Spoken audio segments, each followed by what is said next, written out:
এটা শুধু মুসলমানদের জন্য না, মানুষ পদবাচ্চি আমরা যারা বিবেচিত সবার জন্য আজকের এই অনুষ্ঠান। কথা বলেন ঠিক কিনা? সুতরাং মানুষ হয়ে যারা এসেছেন খুশি হয়ে বলেন আলহামদুলিল্লাহ। আমার যেহেতু চাপ বেশি এখন সারা দেশে, তো আপনাদের আলোচক আরো বড় বড় আলোচক আছে। মুফতি জসিমউদ্দিন রহমানী সাহেব আছে, মুফতি হারুন ইসার সাহেব আছে, এই যে ছোট হুজুর আছে মাওলানা রফিকুল ইসলাম, প্রত্যেকটি বড় বড় আলেম আপনারা নিয়ে এসেছেন আলহামদুলিল্লাহ। যাদের কারণে আগে আলেমরা এই জমিনে কথা বলতে পারতো না, কই সে খেলা হবে তারা কই, সব খেলা খেলতে পালিয়ে গেছে। আলেমদের সাথে লাগতে আসবেন না। এখন আবার কিছু মানুষ দাদাদের উস্কানি পেয়ে তারা যেন পাগল হয়ে গেছে।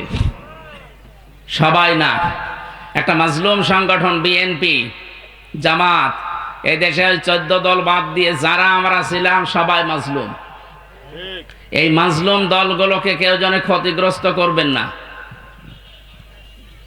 যারা ওই জালেমদের দল থেকে এসে এই সমস্ত দলগুলোতে যোগ দিয়েছে, আপনি দেখবেন সেই মানুষগুলো এখন এই দলকে ডোবানোর জন্য বিভিন্ন কায়দা কৌশল করছে। আমি নাম ধরেই বলছি, ফজলুল হক বাবু এই জেলার ওই যে নাটক করে ওইটা না, ওই কিশোরগঞ্জে বাড়ি, ও ছাত্রলীগের সভাপতি ছিল, সেখান থেকে বিএনপিতে যোগ দিয়ে এখন উল্টাপাল্টা কথা বাস্তবে মানুষকে শোনাচ্ছে, জানাচ্ছে, মনে করছে কি দেশপ্রেম তার। কোথায় ছিলেন 17 বছর আপনি? এই যে হারুন, যেটা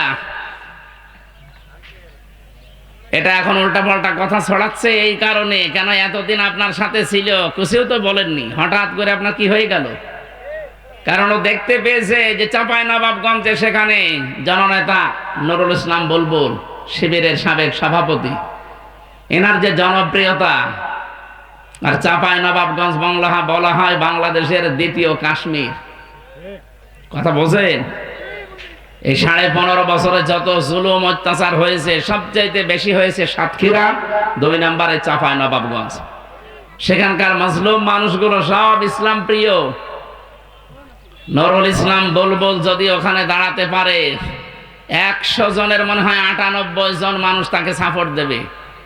এই জন্য এনার মাথা খারাপ হয়ে গেছে, এখন আলেমদের পেছনে লেগেছে। যারা কোরআনের কথা প্রচার করে, এই শয়তান তাদের বলেছে এরা নাকি ধর্ম ব্যবসায়ী, এর ঈমান চলে গেছে।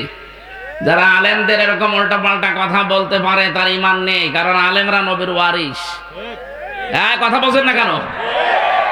সুতরাং তাকে তওবা করা লাগবে, নয়তো তার জানাজা পড়া জায়েজ নেই। আর আমরা আশা করব যারা দায়িত্বে আছেন, আপনারা এরকম ক্যান্সার দেখলে সঙ্গে সঙ্গে বাদ দিয়ে দেবেন। এগুলোর দ্বারা এই মাজলুম সংগঠনটারও বদনাম হয়ে যাবে। তিল তিল করে শহীদ জিয়া এই দলটাকে তৈরি করেছিল, এ পর্যন্ত টিকে আছে। আর এই কিছু কোলাঙ্গারের কারণে যদি এখন নষ্ট হয়ে যায়, ডুবে যায়, এই 15 বছরে তো আপনি একদিনও জেল খাটেননি। যারা জেল খেটেছে তাদের মুখে কোনো কথা নেই, আপনি টের পান। আমি নিজে তো ভিকটিম, আমি দেখেছি। জালেমরা সব নিয়েছে আমাদের এক জায়গায় রাখতো, কিসের বিএনপি, কিসের জামাত, কিসের হেফাজত, কিসের চরমনায়। আমি যাদের সাথে ছিলাম সবই 4 দল একসাথে। বাইরে আমরা মারামারি কামড়া কামড়ি করে বিভিন্ন জিনিস নিয়ে, আর ভেতরে জালেমরা সব আমাদের এক জায়গায় রাখি। সামনে যেন এটা আর না আসতে পারে সেই চেষ্টা করা লাগবে। কি কথা বলো না কেন? এখন আর দল বেদল নেই, আমরা মাজলুম। যেহেতু সংস্কার আরম্ভ হয়েছে বাংলাদেশে, আমরা চাই সব জায়গায় যেন সংস্কার করে যত জালেম আর জালেমদের দোষর ছিল সব বিদায় করে মাজলুম মানুষদেরকে, বৈষম্যের শিকার যারা ছিল তাদেরকে বসান। এটা এখন দেশের মানুষের দাবি। এই কথা বলে না কেন? ওয়ালা তাকফু মা লাইসা লাকা বিহি ইলমুন। হে নবী, যেটা জানে না যে সে যেন মুখ না খোলে। বাংলাদেশে এই রোগটা আমি এখন বেশি দেখছি, যেটা জানে না ওই বিষয়ে ফতোয়া দেয় বেশি। আজকে একজন বলেছে যে কোরআনে কারিমে রাজনীতির কথা নেই। আরে শয়তান, তোর পেটে বোম মারলে কোরআনের একটা আয়াত বলতে পারবি? কোরআনে রাজনীতি আছে না নেই এটা তো আমি জানি, আমি কোরআনের উপরে অনার্স মাস্টার্স করা আমার। তুমি যে বিষয়ে লেখাপড়া করেছো ওই বিষয়ে যদি কেউ ফতোয়া দেয়, জিজ্ঞাসা করে, সেই বিষয়ে কথা বলতে পারে। আপনার পেটে বোম মারলে সোরা এখলাস সহ্য করে বলতে পারবেন না। এমনকি আমার মেয়ে, ছোট মেয়ে 4 বছর বয়স, তার মতন করেও আপনি পড়তে পারবেন না। আর আপনি ফতোয়া দিচ্ছেন যে কোরআনের রাজনীতি নিয়ে আলেমরা যেগুলো করে এগুলো ধর্ম ব্যবসা। বলেন নাউজুবিল্লাহ। এটা তো মারাত্মক রোগ, এটা একটা ক্যান্সার।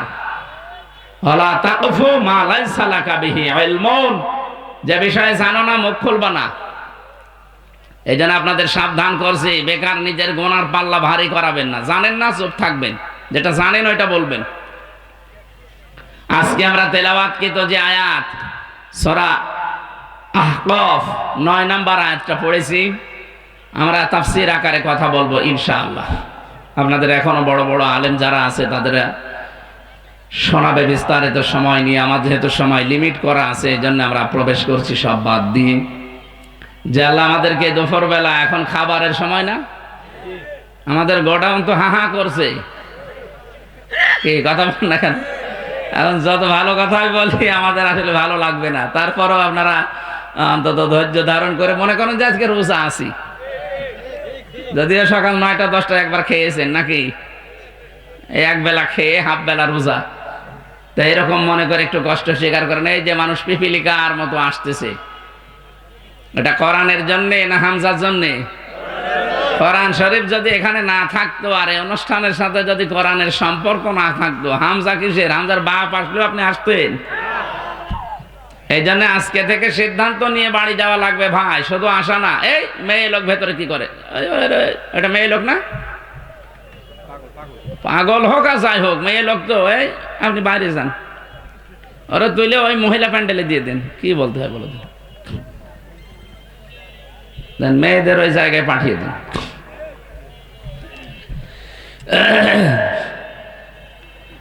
আমার ভাইরা, মানিত্তাবাল হুদা বিগাইরিল কোরআন আদাল্লাহুল্লাহ, তিরমিজি শরীফের হাদিস। নবীজি বলেন, কোরআনে কারীম যেখানে নেই, কোন মানুষ যদি ভালো হওয়ার নিয়ত সেখানে যায়, আল্লাহ নিজে তাকে খারাপ বানিয়ে দেয়। এখানে আলেম আছে যারা, তাদেরকে জিজ্ঞাসা করেন, দল্লা শব্দ যদি নবী দিতেন, দল্লা দিলেও তো অর্থ হয়ে যেত, বাংলা অর্থ হয়তো আসতো, আপনি নিজেই নিজেকে খারাপ বানিয়ে ফেলেছেন। কিন্তু আদাল্লা শব্দ যখন আসে, আদাল্লা ইউদিল্লু বাবে ফাল থেকে, এর বাংলা অর্থ দাঁড়াবে আপনি হয়তো ভালো হওয়ার নিয়তে কোনো জায়গায় গিয়েছিলেন, কিন্তু সেখানে কোরআন ছিল না, কোরআনের কর্মসূচি ছিল না। এই জন্য আল্লাহ নিজে দায়িত্ব নিয়ে আপনাকে আরো গোমরা বানিয়ে দেবে। ফরিদপুরবাসী, এটা রেকর্ড হচ্ছে, সারা দুনিয়ায় ছড়াচ্ছে। তাম পৃথিবীর মানুষদেরকে বলছি, কোরআন যেখানে নেই, এটা হেদায়েতের মশাল হিসাবে আল্লাহ পাঠিয়েছেন। কি কথা বলেন না কেন? লা তুহসা আজাইবহু ওয়া লা তুবলা গরাইবহু ফিহি মাসাবিহিল হুদা ওয়া মানারিল হিকমা। নবীজি বলেন, কোরআনে কারীম আল্লাহ এমন ভাবে বানিয়েছেন, কোনদিন কোরআনের কথা পুরাতন হবে না, কোনদিন কোরআনের কথা অম্লান হয়ে যাবে না। যখনই শুনবেন তখন নতুন মনে হবে। এটা হেদায়েতের মশাল হিসাবে আল্লাহ দুনিয়ায় পাঠিয়েছেন। আর বিজ্ঞানের সুউচ্চ মিনারের ভেতরে আছে, কিয়ামত পর্যন্ত যা আবিষ্কার হবে সবাইয়ের কাছে হাত পেতে থাকবে। জোরে বলেন আল্লাহু আকবার। এই হাদিসের মূল কথা হচ্ছে, কোরআনে কারীম যেখানে নেই, কোন মানুষ যদি সেখানে যায়, তার নিয়ত যতই ভালো থাকুক না কেন, আল্লাহ কিন্তু তাকে খারাপ বানিয়ে দেবে। কারণ একটাই, কারণ এই পৃথিবীতে একমাত্র হেদায়েত দিতে পারে মানুষকে কোরআন শরীফ। এক কথা বলেন না কেন? বলেন তো, শ্বশুরকে বাবা বলা যায় আছে না নেই? হ্যাঁ, হুজুর ঘুমাচ্ছেন?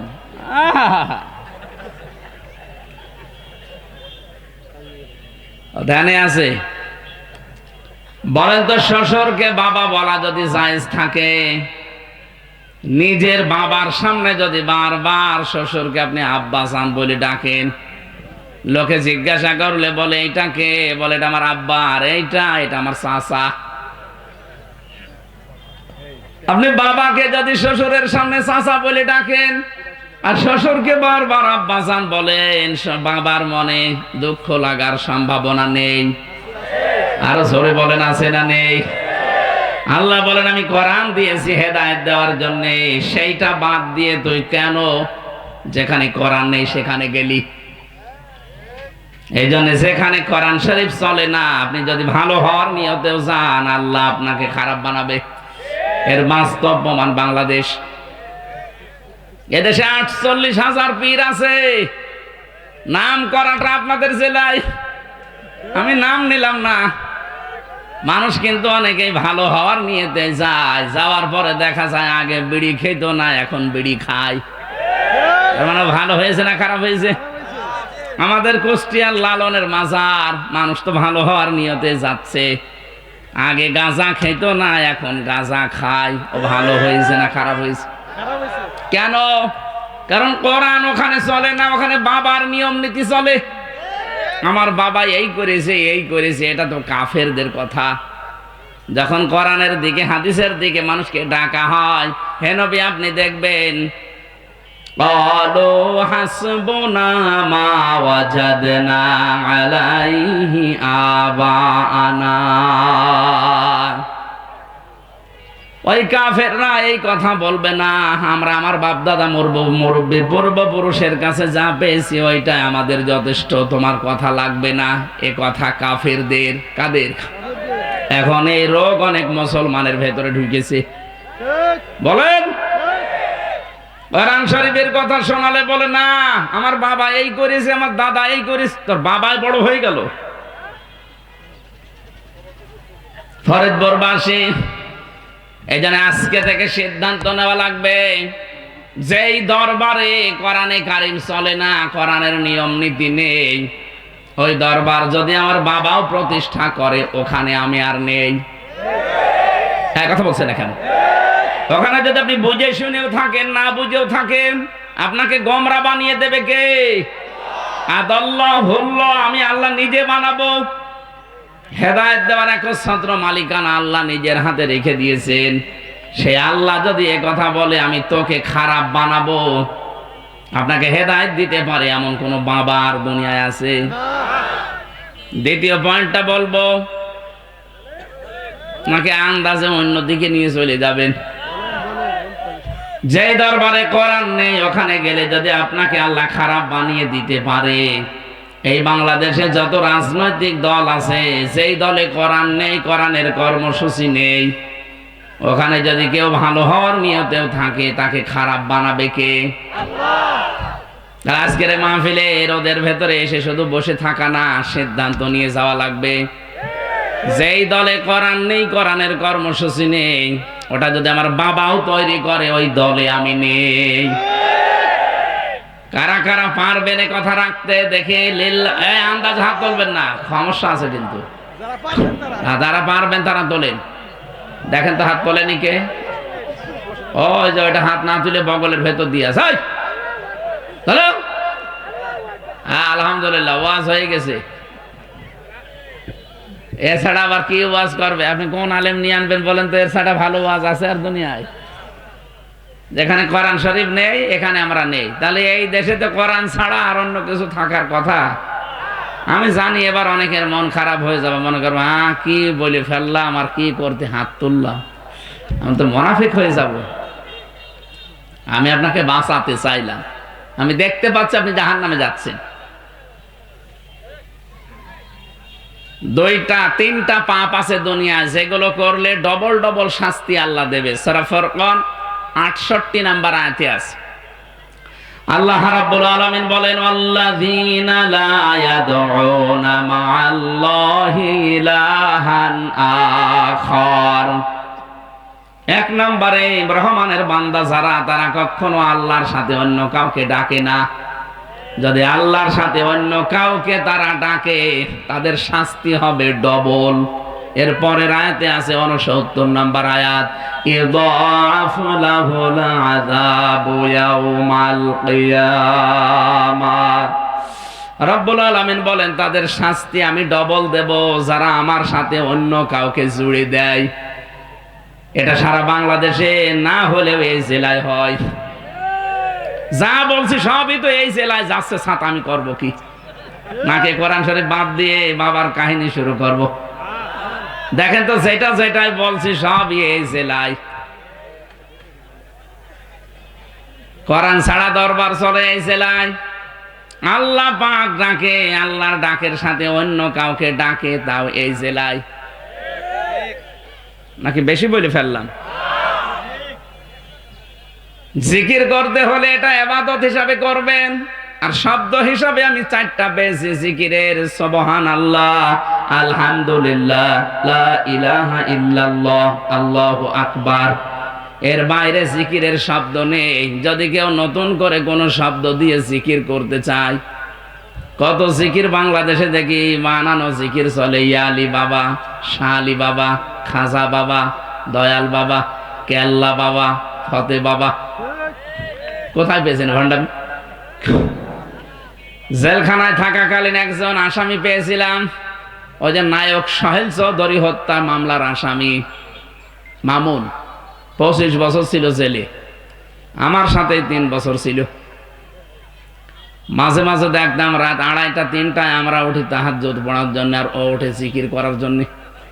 তার সে জাত মতো জিকির করলে তো হয়, উঠেই শুরু করবে ইয়া রাসূলুল্লাহ, ইয়া রাসূলুল্লাহ। কি গো, মাওলানা মামুনুল হক আর আমি থাকতাম যেহেতু এক জায়গায়, একদিন ডাকলাম, ভাই এদিকে আসেন। কি জিকির করেন আপনি? রসুলের এশকে। ও এশকে, এই জিকির আপনাকে শিখিয়েছে কে? হুজুর। 8 রসের মরিদ তিনি জেলে ছিল, সে আমাকে এই জিকির শিখিয়েছে যে রসুলের এশকে যদি ইয়া রাসূলুল্লাহ, ইয়া রাসূলুল্লাহ জিকির করো, তাহলে তাড়াতাড়ি মুক্তি পেয়ে যাবা। যাও তুমি জিকির করো এই যে জেল থেকে বের হওয়ার জন্য। যাই হোক, আপনাকে যে শিখিয়েছে সে হয়তো জানে না, অথবা জানলেও ভুল জানে। জিকির ইয়া রাসূলুল্লাহর কোন জিকির দুনিয়ায় নেই। জিকির হবে আল্লাহর নামে। আরো জোরে বলেন, জিকির হবে কার নামে? আর রাসূলের নামে আপনি দরুদ পড়তে পারেন। রাসূলের নামে কি? সুতরাং মুসলমানেরা সাবধান, আজকে থেকে আল্লাহ বাদে আর কারো নামে জিকির করা। সুতরাং আমার তাহিরি ভাই যদি আপনাকে শেখায় যে কেল্লা বাবা, ফতে বাবা, দরকার হয় যেখানে পারেন সেখানে মারবেন। উনি যে জাহান্নামে যাচ্ছে, ডবল শাস্তি পাবে, আপনাকেও নিয়ে যেতে চাই। ফরিদপুর বাংলাদেশের ভেতরে একটা শিক্ষিত জেলা, সচেতন মানুষ আপনারা, কোন কারণে ওর সাথে আপনি জাহান্নামে ডবল শাস্তি পাবেন? তাহলে আজকে থেকে সিদ্ধান্ত নেওয়া যায় না যে আল্লাহ ছাড়া কারো জিকির আর করব না। বলেন বলেন। এ পৃথিবীতে সব চাইতে বড় জিকিরের আলোচনা আল্লাহ যেখানে দিয়েছেন তার নামেই কোরআন। ইন্না নাহনু নাযালনা যিকরা ওয়া ইন্না লাহু লাহাফিজুন। অবশ্যই আমি আল্লাহ এই জিকির নাজিল করেছি, আর এই জিকিরের হেফাজতের দায়িত্ব আমি আল্লাহ নিজে নিয়েছি। সুতরাং জিকির মানে যদি করতে চান কোরআন পড়েন, কোরআনে কারিম পড়েন, বোঝেন, আপনার জীবন পাল্টিয়ে যাবে। আগেকার জামানার পীর সাহেবরা যারা ছিল এই দেশে ইসলাম প্রচার করত, তাদের কাছে আমরা গেলে আমাদেরকে কোরআন শরীফ তুলে দিত যে এইটা পড়েন, আল্লাহকে পেয়ে যাবেন। কথা বলেন এখন। এখন আর তাদের দরবার থেকে কথাগুলো আর আসে না, এখন গেলে জিকির দিয়ে দেয়, হো হো।